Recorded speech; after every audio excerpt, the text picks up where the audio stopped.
The world you know is a snapshot in time. The forest at the edge of town, the familiar buzz of a bee in your garden, the moth fluttering against your window at night. These things feel permanent, unchanging. They are the constants in a world of flux. But this sense of stability is an illusion. Life on Earth is a story of radical transformation, of worlds that have risen and fallen, dominated by creatures that would seem alien to our modern eyes. We are living on the precipice of another such transformation, one that is beginning not with a roar, but with a whisper, with the subtle rustle of wings and the silent, inexorable growth of the planet's most numerous and adaptable inhabitants. This change is not some far-off, abstract possibility. It's happening now, in backyards and wildlands all over the globe.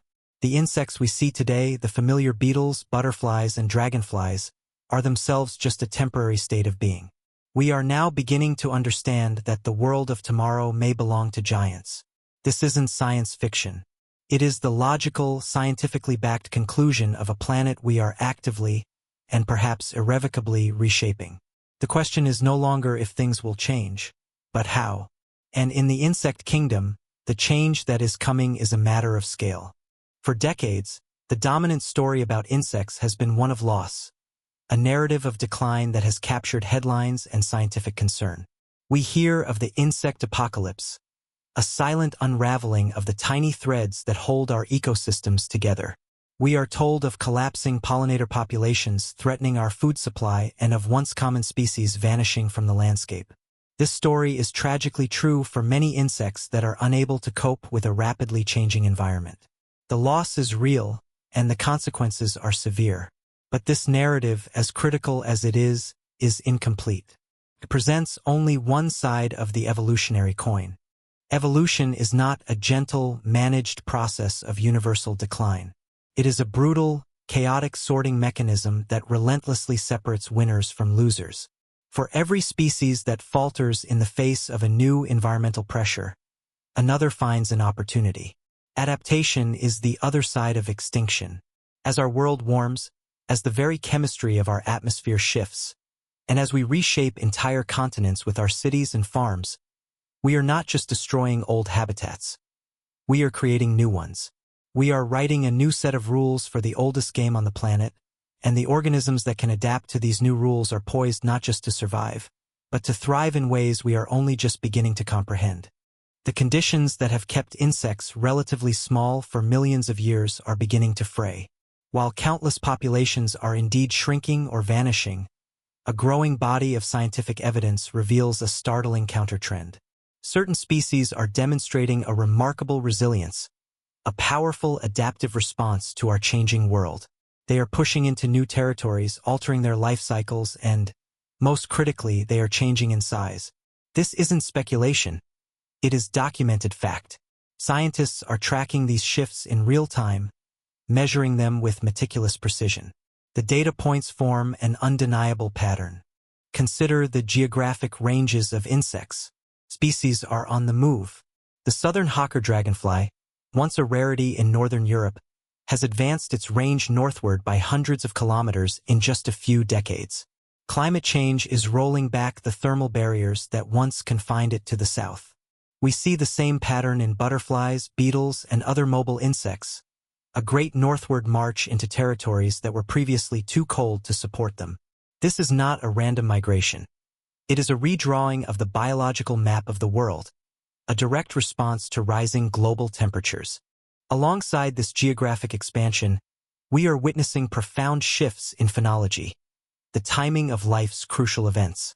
Insects are emerging earlier in the spring and remaining active far later into the autumn. Their entire life cycles are recalibrating to a world with shorter, milder winters and longer, hotter summers. These are not isolated anecdotes from amateur naturalists. They are hard data, collected over years, showing a clear trend. These changes give insects a longer window for growth and reproduction, creating the potential for more generations in a single year and amplifying the power of natural selection.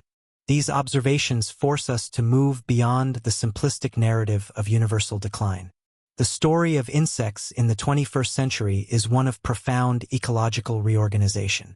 The traits that define success in the stable climate of the past are not necessarily the same traits that will lead to success in the dynamic, warmer world of the future. The losers are the specialists, the species finely tuned to a specific set of conditions that are now disappearing. But the winners are the generalists, the opportunists, the adaptable.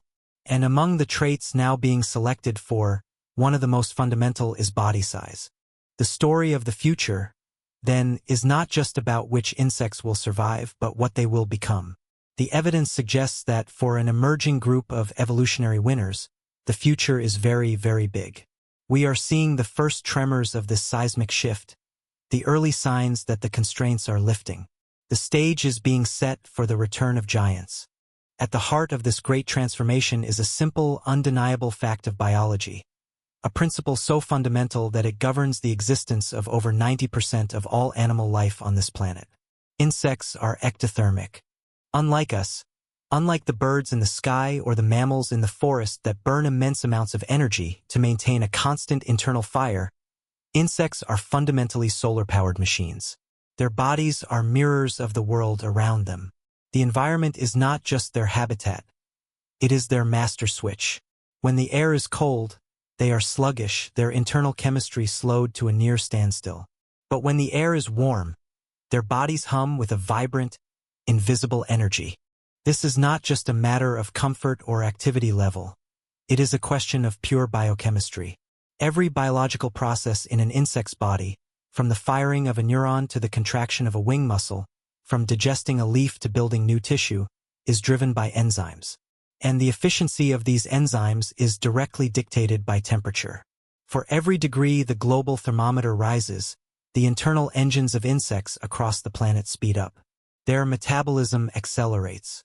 They process food more quickly, they grow at a faster rate, and they can complete their entire life cycles in a fraction of the time. A warmer world is, for an insect, a faster world. To understand the profound implications of this, we need to think in terms of an insect's energy budget. An insect's life is a race to accumulate enough energy to reproduce. Scientists even quantify this using a concept called degree days, a measure of the total heat energy available for growth over time. As global temperatures rise, the number of available degree days in a given season increases dramatically. This surplus of thermal energy supercharges an insect's metabolism. Imagine a caterpillar in a temperate forest. In a cooler climate, it might spend many weeks slowly munching on leaves, methodically accumulating the mass needed to pupate. But in a world that is just a few degrees warmer, its internal chemistry is running in fast forward. It eats more voraciously, and it converts that food into body mass with startling efficiency. This acceleration has profound consequences. It means that in a single season, a species that once produced only one generation might now fit in 2, or even 3. This population-level effect dramatically increases its evolutionary potential.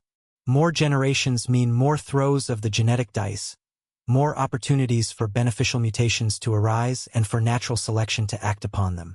The very pace of evolution begins to quicken, allowing populations to adapt to new challenges and opportunities at a speed that was previously impossible. This is how resilience is built, one accelerated generation at a time. However, this relationship between temperature and growth holds a fascinating and counterintuitive puzzle, a phenomenon known to entomologists as the temperature size rule, or TSR. For decades, laboratory studies consistently showed that when insects are raised at higher constant temperatures, they often emerge as smaller adults. This happens because their developmental clock speeds up so much that they receive the hormonal signal to metamorphose before they have had time to grow to their full potential size.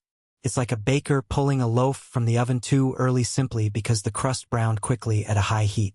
The inside is underdeveloped. Based on this, one might logically assume a warming world would lead to a planet of smaller, not larger, insects. But the real world is not a sterile laboratory incubator set to a constant temperature. Out in nature, the most critical limiting factor for many insects is not heat, but time. In the temperate and northern regions of the world, winter is an unyielding deadline. An insect must complete its entire cycle of growth and reproduction before the first frost arrives to end the season. This deadline is the ultimate constraint on how large an individual can become. It doesn't matter how much food is available if you run out of time to eat it. And this is precisely where climate change rewrites the rules of the game. As global warming pushes that winter deadline back, it opens a crucial window of opportunity. The slightly warmer temperatures accelerate growth, as we've seen. But the much longer summers provide the essential missing ingredient, time. The insect that previously had to race to maturity now has the luxury of a few extra weeks of warmth. The developmental clock is still running fast, but the finish line has been moved so far back that the insect has more than enough time to reach, and even exceed, its previous size potential before the signal to pupate is triggered.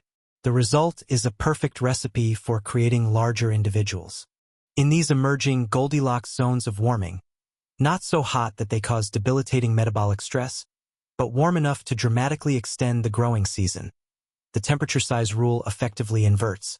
The lab-based paradox resolves itself in the complexity of the natural world. The constraint of temperature on development is overpowered by the removal of the constraint of time. The caterpillar that once had to pupate at a modest size to survive the coming winter can now continue feeding, packing on more mass, building a larger frame.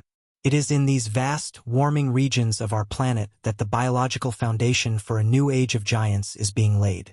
An engine, no matter how powerful, is useless without fuel. The supercharged, climate-driven metabolism we've just explored creates an immense and voracious energy demand. For insects to realize their potential for larger size, they need to consume more resources. Vastly more. They require a world overflowing with food. And here we find the second, equally powerful pillar of our changing world. A planet of unprecedented, and in some cases unnatural, abundance. We are not just turning up the heat. We are setting the table for a feast on a global scale. The primary driver of this feast is an invisible agent, the very same molecule that is driving global warming, carbon dioxide. While we rightly view its accumulation as a threat to a plant, CO2 is a key ingredient for life. It is the raw material for photosynthesis. For millions of years, plants have evolved in an atmosphere with relatively low concentrations of CO2, making it a limiting resource. Now, as we pump hundreds of billions of tons of it into the atmosphere, we are inadvertently force-feeding the world's flora. This is known as the CO2 fertilization effect, and its impact is visible from space. Satellites are documenting a phenomenon called global greening. Vast swathes of the planet are literally becoming greener, with increased leaf cover and biomass production. This effect is particularly pronounced in plants that use a specific photosynthetic pathway known as C3, which includes most of the world's trees and many of our most important crops, like wheat and rice. In a high CO2 environment, these plants can photosynthesize more efficiently, grow faster, and produce more leaves, stems, and seeds. For the countless species of herbivorous insects that feed on these plants, this represents a monumental expansion of their primary food source. The global menu is getting larger. However, this explosion in plant growth comes with a fascinating and critical caveat. Several studies have revealed what scientists call the junk food hypothesis. While plants in a high CO2 world grow bigger and faster, their tissues can sometimes be less nutritious. The chemistry changes. They pack in more carbon-based carbohydrates but contain a lower concentration of essential nutrients, particularly nitrogen, which is a crucial building block for protein. This suggests that an insect might have to eat more plant matter to get the same nutritional payoff. But for many insect species, this is a trade-off they are more than willing to make. Imagine the difference between a small, nutrient-dense meal and an endless, all-you-can-eat buffet of slightly less nutritious food. When food is scarce, quality is everything. But when food is overwhelmingly abundant, quantity has a quality all its own. The energy an insect saves by not having to search for its next meal can be enormous. An endless buffet, even if it's junk food, removes a fundamental limit on population growth and individual development. The sheer volume of available plant matter creates an energy surplus on a planetary scale, providing the raw materials required to build bigger bodies. This effect is then magnified to an almost unimaginable degree by the way humans have reshaped the landscape. Modern agriculture, in particular, represents an ecological experiment with no precedent in Earth's four-billion-year history, where a natural prairie or forest presents a complex mosaic of hundreds of different plant species. A modern farm is often a monoculture, a vast, unbroken sea of a single, genetically uniform crop. For a pest insect specialized to feed on that one crop, like the corn rootworm or the soybean aphid, this is paradise. It is a landscape engineered for its convenience. In a natural ecosystem, a beetle might have to fly significant distances, expending precious energy, to find its preferred host tree. It has to navigate a complex world of non-food plants and evade a diverse array of predators that live among them. But in a 1,000-acre cornfield, the next meal is always just a step away. The environment has been simplified and optimized for the pest's benefit. This incredible concentration of resources fuels massive population outbreaks and allows the individuals within those outbreaks to achieve their maximum physiological potential for size. The natural checks and balances have been removed. Furthermore, these simplified agricultural landscapes often create what ecologists call enemy-free space. The predators, parasites, and diseases that would normally control an insect's population in a diverse, natural habitat are often absent or less effective in a monoculture. The same is true in another surprising context: rewilding. When we reforest an area, it can take decades for the full community of predators and pathogens to reestablish itself. For a time, these new forests can become temporary, resource-rich havens where certain insect species can thrive and grow unchecked. Both our most managed and our most newly wild landscapes are inadvertently creating the same ideal conditions: a world of abundant food, free from natural enemies. This is the fuel for the fire, the energy supply that will power the climate-driven engine of insect growth. Even with a supercharged metabolism and a planet-wide feast at their disposal, there has always been one fundamental barrier holding insects back from true gigantism: the very air they breathe. This is the great physical constraint, the hard ceiling that has, for 300 million years, kept the insect world in miniature. The air that fills our lungs is about 21% oxygen. For a vertebrate with an active, pressurized respiratory system, this is more than enough. But insects don't have lungs. Their method of breathing is an ancient and elegant piece of biological engineering that is also their greatest vulnerability. They breathe through a passive, fractal-like network of microscopic tubes called tracheae. These tubes open to the outside world through small pores called spiracles, then branch into ever finer conduits that permeate the insect's entire body, delivering oxygen directly to the cells. This system is brilliantly efficient for small bodies, eliminating the need for a complex circulatory system to transport oxygen. But it has a critical, size-limiting flaw. It relies on simple diffusion. As an insect's body gets bigger, its volume increases cubically, while the surface area through which it can absorb oxygen increases only squarely. At a certain size, the passive flow of oxygen through this tracheal network simply cannot supply enough fuel to the insect's innermost tissues. This physical limitation is the primary reason why the true titans of the insect world are ghosts of the deep past. During the Carboniferous period, the atmosphere was a different world. Geochemical models and fossil evidence show that oxygen levels reached an astonishing 35%. 54. This oxygen-rich air supercharged the insects' passive respiratory systems, allowing them to overcome the scaling problem of diffusion and evolve to monstrous sizes. Griffin flies with the wingspan of a hawk and arthropods like Arthropleura, a millipede-like creature stretching nearly 9 feet long, were possible only because the air itself was fundamentally different. 52. 57. When oxygen levels later plummeted, this physical ceiling descended, and the giants vanished.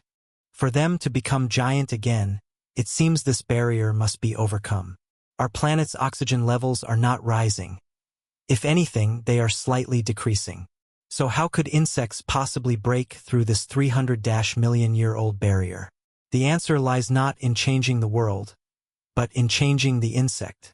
Life's most powerful tool is adaptation, and we are now seeing the first clues of how insects might be evolving to solve their oxygen problem. The key lies in a remarkable biological phenomenon known as physiological plasticity. Physiological plasticity is the ability of an individual organism to physically alter its own body in response to environmental pressures, without any change in its genetic code. It is adaptation on the fly, a biological remodeling project.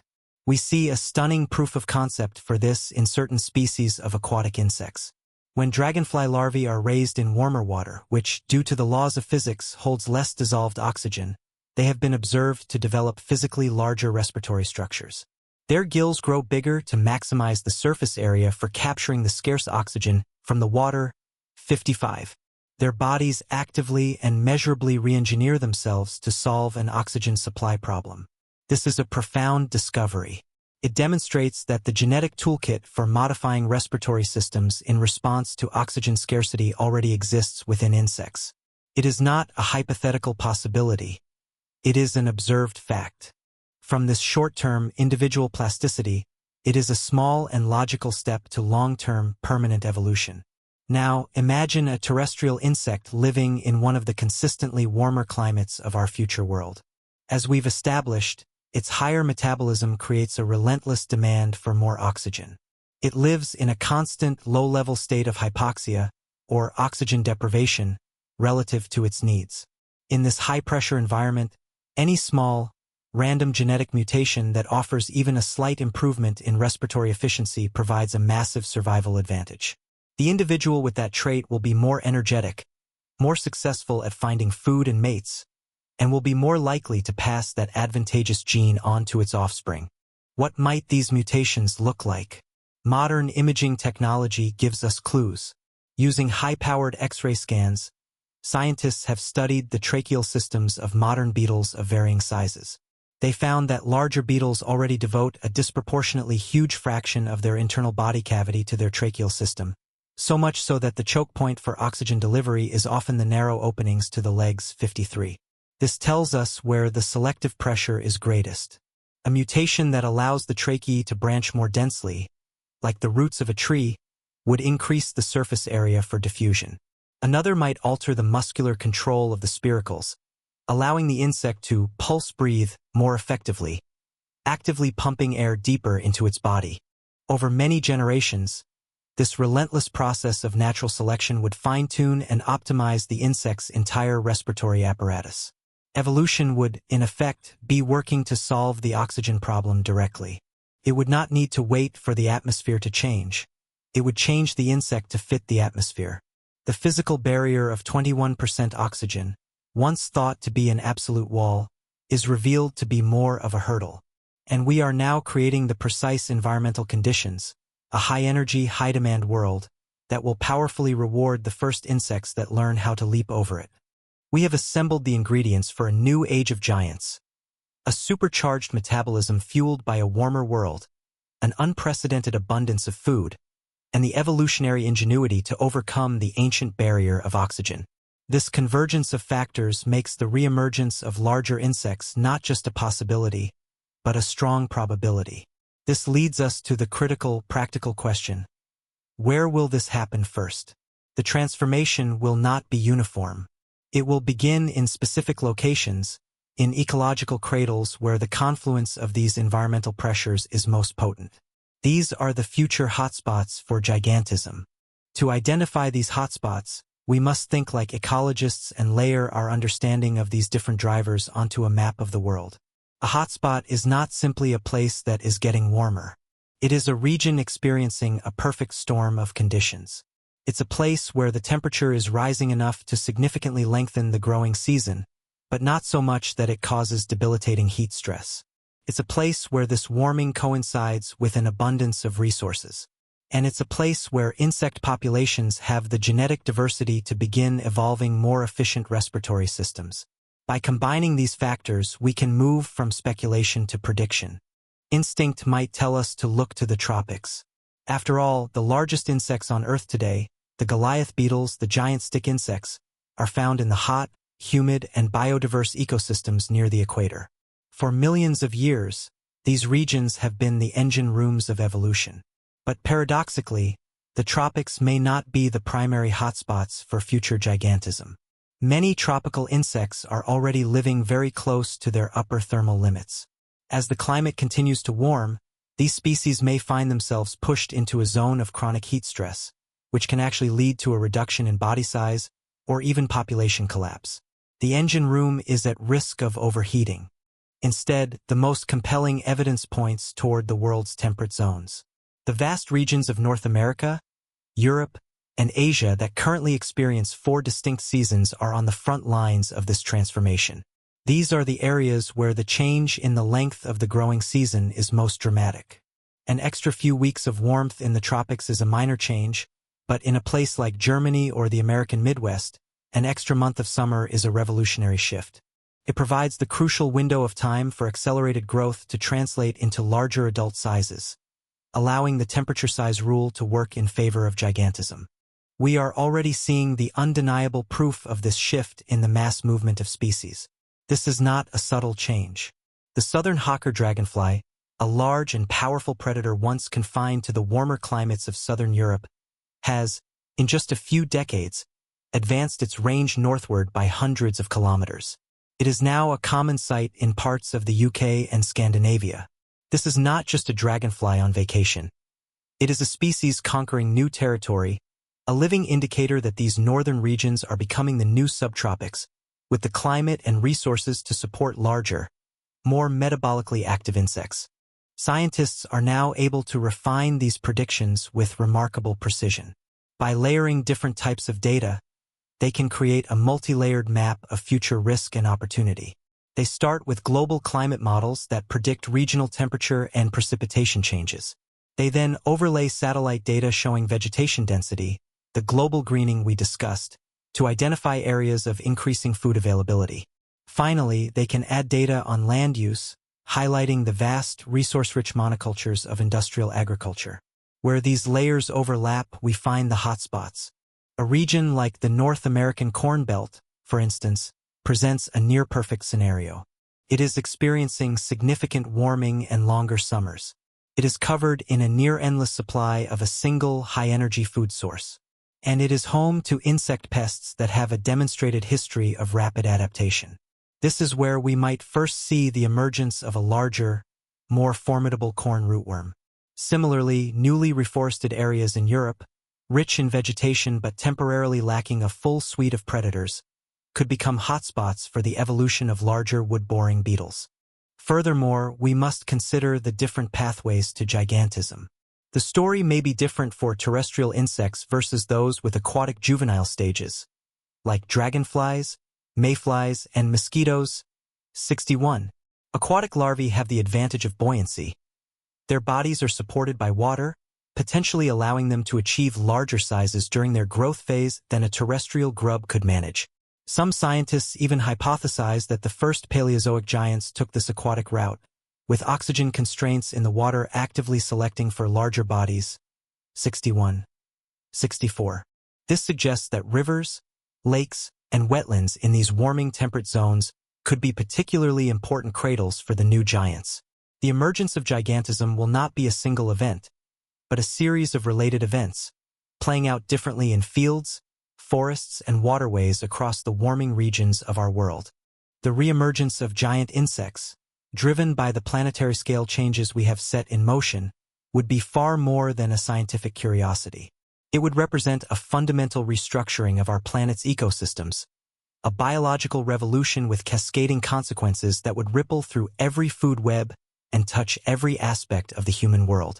It forces us to move beyond the abstract science and ask a profound, and perhaps unsettling question. What would it be like to live with these new giants? The ecological impacts would be immediate and far-reaching. Consider pollination, the delicate, ancient dance between flower and insect that underpins the reproduction of over 80% of the world's flowering plants, including most of our food crops. This relationship is built on pollination syndromes, the coevolution of a flower's shape, size, and color with the body and senses of its pollinator. The arrival of larger bees, moths, and beetles would disrupt these ancient partnerships. Larger pollinators could travel farther, potentially connecting distant plant populations and increasing genetic diversity. But they would also likely favor larger, more robust flowers, leaving smaller, more delicate native plant species unvisited and facing potential extinction. Predator-prey relationships, the brutal arithmetic that maintains ecological balance, would be thrown into chaos. An evolutionary arms race would be triggered. Birds, bats, lizards, and other insect-eating animals would be faced with prey that is not only larger but potentially more formidable. A dragonfly with the wingspan of a small bird is no longer an easy meal. It is a powerful, agile competitor. We could see selection pressure favoring larger, more powerful predators to tackle this new, supersized menu. At the same time, the effects would cascade down the food chain. Larger herbivorous insects would consume vastly more plant matter, potentially defoliating forests and altering entire landscapes. The world would look and sound different. The very soundscape of our world could change. Many insects, from crickets to cicadas, produce sound to communicate. As their body size increases, the physical properties of their sound-producing organs would change, likely resulting in lower frequency, higher amplitude calls. We already get a glimpse of this during the mass emergences of periodical cicadas. In 2025, the emergence of Brood 14 is expected across the eastern United States, and when billions of them call at once, the sound can be so loud that residents have mistaken it for industrial sirens, compelling sheriff's offices to issue public statements. 65.72. Now imagine a future where the baseline cicada is significantly larger. The gentle drone of a summer evening could transform into a pervasive, throbbing roar. For humanity, the consequences would be deeply ambiguous. A complex mixture of new threats and unexpected opportunities. In agriculture, the prospect of larger pests is a terrifying one. The damage a single insect can do is proportional to its size. A locust the size of a sparrow consumes exponentially more of a crop than its smaller ancestors. A wood-boring beetle with a larger, more powerful body could inflict greater structural damage to timber-framed homes and infrastructure. We would be forced to develop entirely new strategies to manage these superpests, as conventional pesticides may become less effective against their larger bodies. Yet, there could also be unforeseen benefits. Just as herbivorous pests might grow larger, so too would their predators. A larger praying mantis or a more powerful dragonfly could become an even more effective agent of biological control, preying on the smaller nuisance insects like mosquitoes and flies with greater veracity. The ecological services provided by insects, decomposition, soil aeration, and pest control, could be amplified. The relationship would be one of profound complexity, with these new giants acting as both a threat to our stability and a potential ally in managing the very ecosystems we have disrupted. Ultimately, however, the most significant impact might be psychological. For centuries, modern human civilization has operated under the assumption of dominance. We have viewed ourselves as the undisputed giants of this planet, with the intricate, buzzing world of insects existing as a miniature realm beneath our notice, to be managed, controlled, or eradicated. The reemergence of insects that command our attention, that meet our gaze not as curiosities but as formidable presences in our environment, would shatter that illusion of separateness. It would be a humbling and awe-inspiring daily reminder that we are not masters of nature, but merely its most powerful environmental pressure. Living in a world of giant insects would force us to confront the reality of the Anthropocene in a tangible, unavoidable way.